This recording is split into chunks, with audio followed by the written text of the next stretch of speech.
मोदी की ड्रामेबाजियां जारी, अपनी सियासत के लिए पाकिस्तान के बारे में दशनाम तराजी। वैसे तो पाकिस्तान के खिलाफ इसकी जो नौटंकियां हैं, बकवास है, पूरा साल चलती रहती है, मगर भारत में इलेक्शन करीब आते ही इसका मरज कुछ ज्यादा ही बढ़ जाता है। दिमाग इसका आपको पता है कि ऑलरेडी खराब है, लेकिन इसे ये पता है कि भारत के इलेक्शंस में पाकिस्तान मुखालिफ बयानात का चूरन जो है ना, मंचन बहुत ज्यादा बिकता है, इसीलिए पाकिस्तान के खिलाफ खूब बकबक करता है। और इस बार ये जो आप देख लें कि हरियाणा में इलेक्शन रैली से खिताब करते हुए इसने फिर पाकिस्तान के खिलाफ बकवास की, जहर निकाला।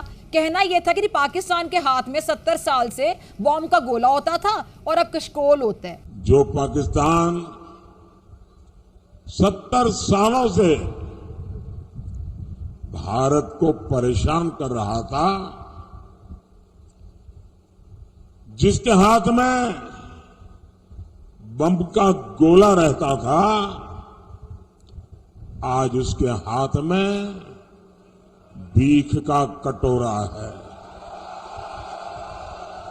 तो मैं इस नरेंद्र मोदी को आज इस प्लेटफॉर्म से बता देना चाहती हूं, जवाब देना चाहती हूं इस बात का बतौर पाकिस्तानी, कि पाकिस्तान के बारे में जब भी बात करे तो जुबान संभाल कर बात करे, क्योंकि तुम्हारा ये टुक टुक करता नाम नेहाद शाइनिंग इंडिया नहीं है, बल्कि बर्निंग इंडिया कहना चाहिए। शाइनिंग इंडिया कहते हो जहां तुम्हारी बकवासियात को भाषण समझा जाता है।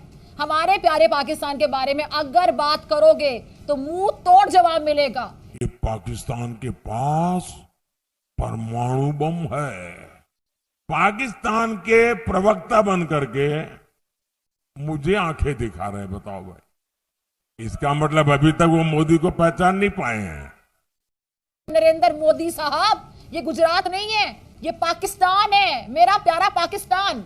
25 करोड़ मुसलमानों की आबादी वाली एटमी रियासत, अल्हम्दुलिल्लाह। एटम बम चलेगा पाकिस्तान पर? हाँ जी। अच्छा, पाकिस्तान पर एटम बम गिरे?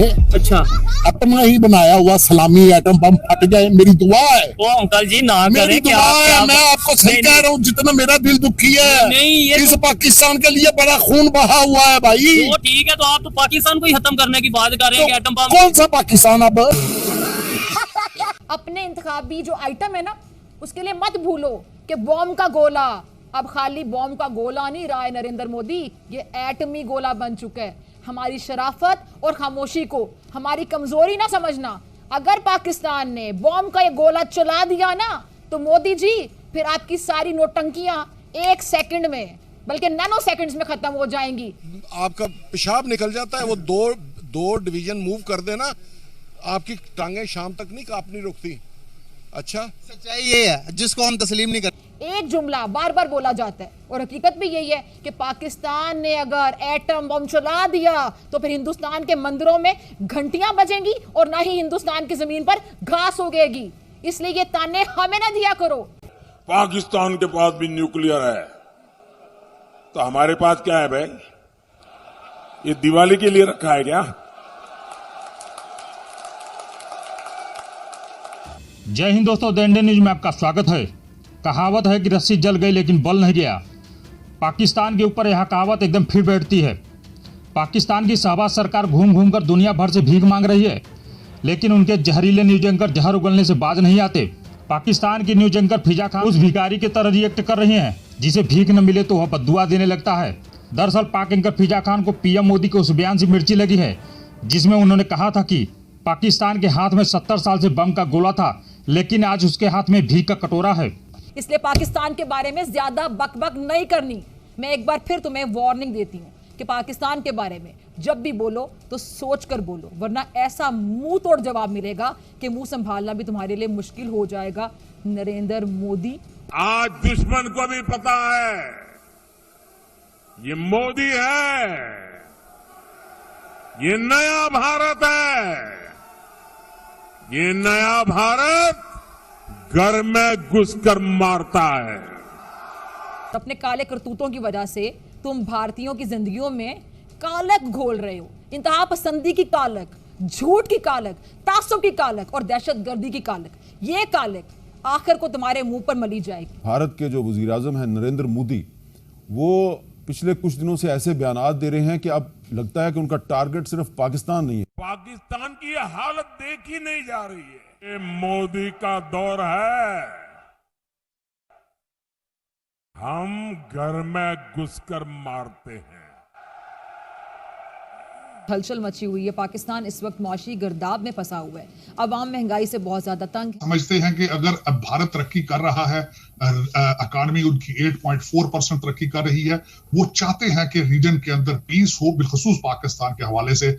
और अगर ये और उनका मेरा वो भी चाहते हैं कि focus towards China instead of Pakistan, और ट्रेड भी शुरू किया जा सके पाकिस्तान। इस वक्त अगर मैं आपको बताऊं, प्रोडक्ट्स भारत से निकल के दुबई जाती हैं, दुबई से पाकिस्तान आ रही हैं। तो बल्कि ये मैं समझता हूं, और मैं बिल्कुल ये डिस्कस कर चुका हूं कई हलकों के अंदर, जो कि वेरी स्ट्रॉन्ग जिनकी इन्फ्लुएंस है इस वक्त रजीम के अंदर, they have an interest in starting trade again with Pakistan, और मैं very hopeful, and this is what my main goal is, this is one of my main objective is कि किसी तरीके से पाकिस्तान और भारत का ट्रेड जो है, देखिए मसाइल अपनी जगह पर मौजूद हैं, मसाइल डिस्कस किए जा सकते हैं, लेकिन ट्रेड को अपना मेरे ख्याल में लेना चाहिए, जो पाकिस्तान की प्रॉस्पेरिटी के लिए, महंगाई के लिए, इन्फ्लेशन के लिए। आपको ये पता है ना कि इस वक्त जो हमारी मईशत है, यकीनी तौर पे वो IMF से मिलने वाला जो कर्ज है उसी के सहारे चल रही है। ये है कि एक बच्चा इंडियन इंस्टीट्यूट ऑफ टेक्नोलॉजी से पढ़ के आता है, वो गूगल का हेड बन जाता है, माइक्रोसॉफ्ट का हेड बन जाता है। आप जिस शहर में बैठे हैं इस्लामाबाद, आप अगर आज अपने कैबिनेट डिवीजन के अंदर जाएं, हर सेक्रेटरी जो है हर डिपार्टमेंट का, वो फॉरेन क्वालिफाइड है, वो कैम्ब्रिज और ऑक्सफोर्ड से पढ़ा है, जो कि इंस्टीट्यूशन 400 साल पुराने हैं, 500 साल पुराने हैं, लेकिन पाकिस्तान जो है बैंकरप्सी के धाने पर है। क्या वजह है? उनकी तालीम हम पे काम क्यों नहीं कर रही उन इंस्टीट्यूशन की? और इंडियन इंस्टीट्यूट ऑफ टेक्नोलॉजी जो कि जिनको बनाने वाले नेहरू साहब थे और मौलाना अबू कलाम आजाद थे, उन्होंने उसकी फाउंडेशन रखी थी, और आज भारत का सबसे बड़ा टूल जो है वो इंस्टीट्यूशन बन चुका है। क्या वजह है कि हम पाकिस्तान के अंदर उसके मुकाबले का कोई इंस्टीट्यूशन बनाने से कासर हैं? आज भी मैं दुआ करूंगी कि अल्लाह जल्द हमारी जान IMF के शिकंजे से छुड़ा दे। इस वक्त भारत के अंदर 5000 कंप्यूटर प्रोग्रामर मौजूद हैं। गूगल और माइक्रोसॉफ्ट के CEO जो है, जो भारतीय निजात हैं, वो ये भारत के साथ ये वादा कर चुके हैं कि वो 1 lakh artificial intelligence specialist produce करेंगे भारत से। वो वहां पे इंस्टीट्यूशन बनाएंगे जहां से 1 लाख आर्टिफिशियल इंटेलिजेंस स्पेशलिस्ट निकलेगा। और अगर हमारी दूसरी तरफ आप देखें, हमारा डायस्पोरा क्या